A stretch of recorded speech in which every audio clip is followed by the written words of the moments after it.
Here we'll do a somewhat unusual problem. We are given a composite function, 3 over square root of 5 plus x, and we are asked to find two non-trivial f and g functions such that they together will make this composite function. If you're trying to deconstruct a composite function, our first step will be to look for a function that's inside of another function. We may notice that inside of the square root we have 5 plus x. What we'll do is we'll make that inside function, the 5 plus x, the last letter in the chain. And the last letter in the chain is letter g. What we'll do now is rewrite this composite function, but instead of saying 5 plus x, we'll write g instead. We're going to pop the 5 plus x out and replace it with just the letter g. It's okay to replace a string with a single letter.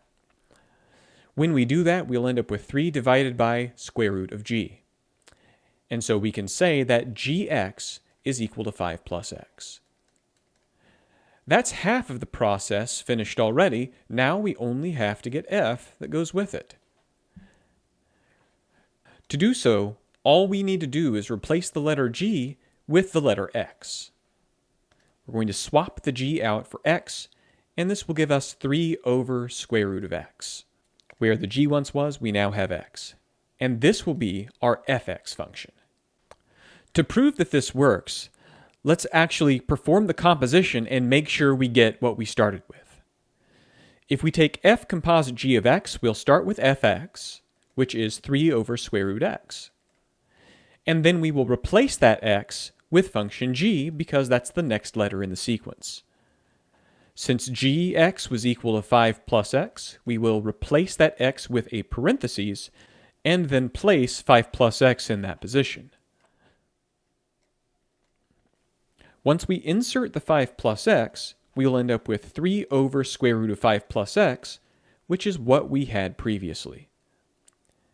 So to prove it works, go ahead and perform the composition on the functions that you have already. If you get back the function that you started with, that means your process worked. There are oftentimes multiple answers to deconstructing a composite function. Some of you watching may have come up with some other ideas. Just test the composition again as we've just done to verify that they do work. Thank you for watching. We'll see you again soon.